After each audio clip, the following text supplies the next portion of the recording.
예수께서 게네사렛 호숫가에서 무리에게 말씀하시는데 시몬과 그 형제 안드레가 배에서 나와 그물을 씻고 있었습니다. 고기를 많이 잡고 그물을 씻는 것이 아니라 밤이 새도록 수고하였으되 잡은 것 없이 그물을 씻고 있었습니다. 요즘과 같이 먹을 것이 풍성한 시대엔 하루쯤 고기를 못 잡아도 되지만 남편이 고기잡이하러 가서 고기를 잡아오면 그것으로 끼니를 때우던 시대에 고기를 못 잡았다는 말은 집에 들어갈 면목이 없는 절망의 시간을 보내고 있다는 뜻입니다.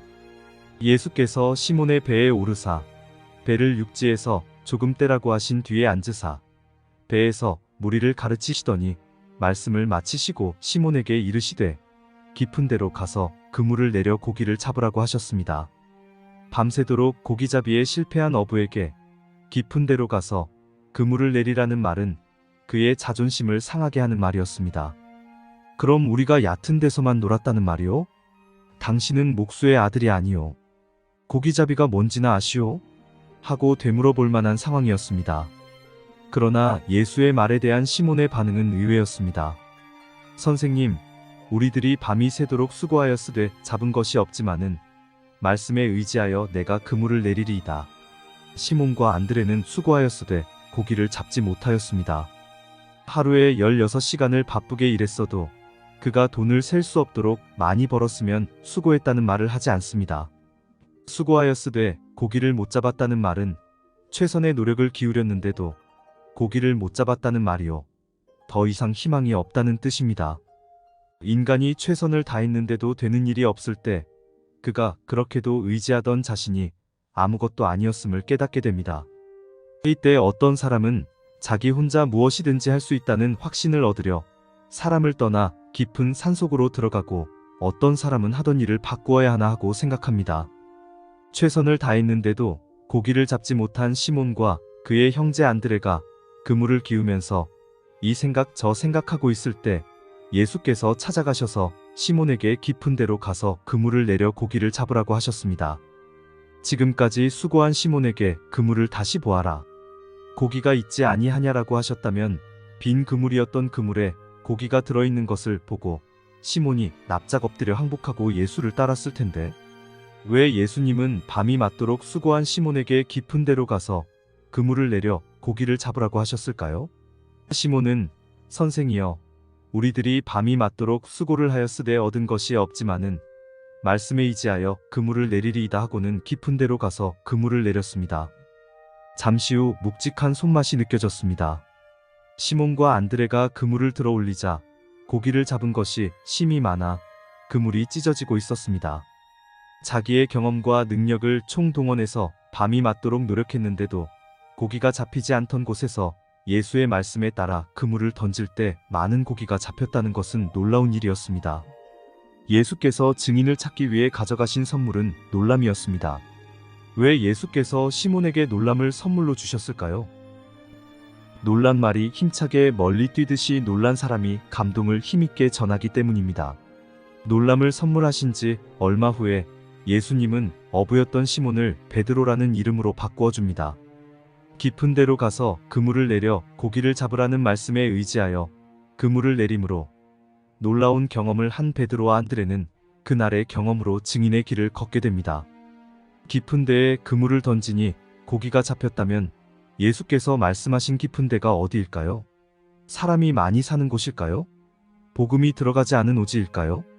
그러나 증인들이 예수를 모르는 데 가서 그물을 던졌지만 그리스도인의 숫자는 가톨릭을 제외하면 2022년 현재 20%밖에 되지 않습니다. 복음이 들어가지 않은 곳에 그물을 던진다고 하여 사람들이 많이 들어오는 것은 아닙니다. 그렇다면 그물을 던지기만 하면 반드시 고기가 잡히는 깊은 데가 어디일까요? 아무리 유능한 어부라도 도망가는 고기는 잡지 못하듯이 하나님의 말씀을 받아들일 준비가 되지 않은 사람에게 아무리 말씀을 던져도 하나님의 말씀을 영접하지 않습니다. 그렇다면 하나님의 말씀을 영접할 깊은 데는 어디일까요?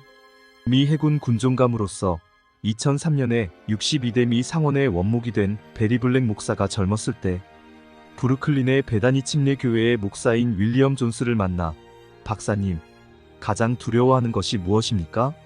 하고 질문하자 존스 박사가 첫째, 나의 육체가 나의 정신보다 오래 사는 것.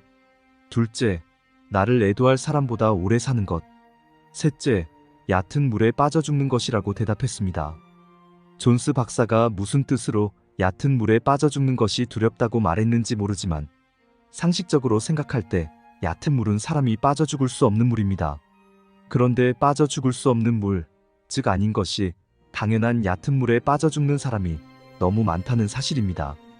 진화론은 증명되지 않은 가설일 뿐 틀린 것이 분명한 얕은 물입니다. 그런데 진화론을 믿고 나를 지으신 하나님이 계시다는 것을 믿지 않다가 죽는 것은 어리석은 일입니다. 그렇다면 깊은 데는 어디일까요? 예수 종교를 기독교라고 합니다. 기독은 크라이스트의 음역이지만 한자로 보면 기는 근본이라는 뜻이요, 독은 살핀다는 뜻입니다. 한자의 뜻으로 볼 때 기독교는 근본을 살피는 종교입니다. 따라서 근본을 살피는 일에 관심 없는 사람은 기독교인이 되는 일이 쉽지 않습니다. 얼마 전에 어떤 분의 소개로 한 사람을 만났는데 그는 참으로 선한 분이었습니다. 그가 선한 분임에는 틀림없지만 이 땅에서 선하게 살다 보니 인생의 깊은 질문을 해본 적이 없었습니다. 선하게 살다가 세상의 모든 사람들이 가는 길을 가면 그뿐이라고 생각하는 사람에게 예수는 필요치 않은 분입니다. 대개 그런 사람에게 기독교인들은 자기만 구원 얻으려는 이기적인 사람으로 보입니다. 앞에서 진화론을 얕은 물이라고 했지만 진화론뿐이 아닙니다. 태어나서 살다가 죽으면 그뿐이라고 생각하는 사람, 인생의 깊은 질문을 할 줄 모르고 하루하루를 살아가는 사람은 얕은 물입니다. 인생의 깊은 곳은 어디일까요? 나는 어디서 와서 어디로 가는가? 정말 나의 아버지의 조상이 원숭이일까? 인생이란 무엇이며 어떻게 사는 것이 보람된 삶일까? 왜 죽어야 하는가? 죄란 무엇인가 등 뿌리에 대한 인생의 깊은 질문을 하는 사람이 깊은 곳입니다. 사람들은 로댕에 생각하는 사람을 보며 큰 손에서 의미를 찾기도 하고 나는 생각한다, 고로 존재한다는 데카르트의 명제에서 의미를 찾기도 하지만 하나님을 떠난 인간의 심각한 고뇌는 나는 살고자 하는데 왜 죽어야 하는가 하는 것입니다.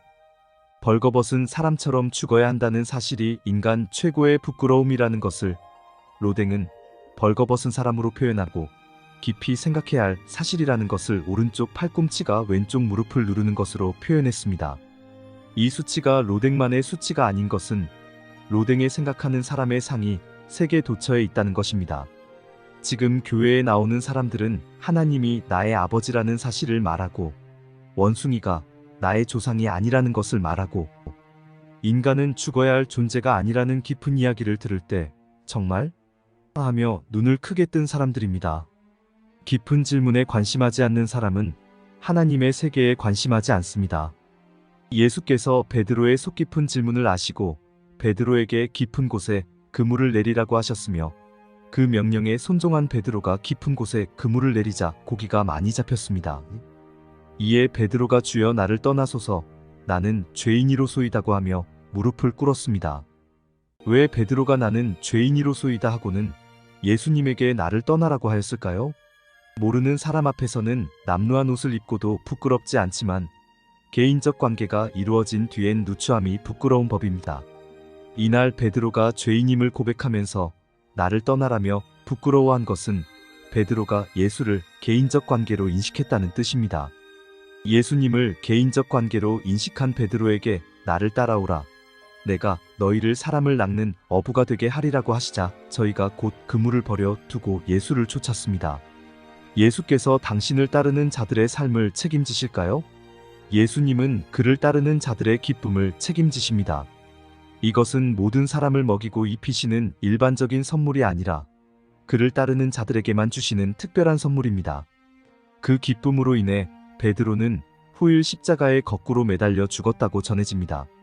그리고 다른 제자들도 모두 목숨으로 예수 부활을 증거하였습니다. 다음번엔 예수께서 두 번째 갈릴리 여행에서 행하신 이적들에 대해 말씀드리겠습니다. 감사합니다.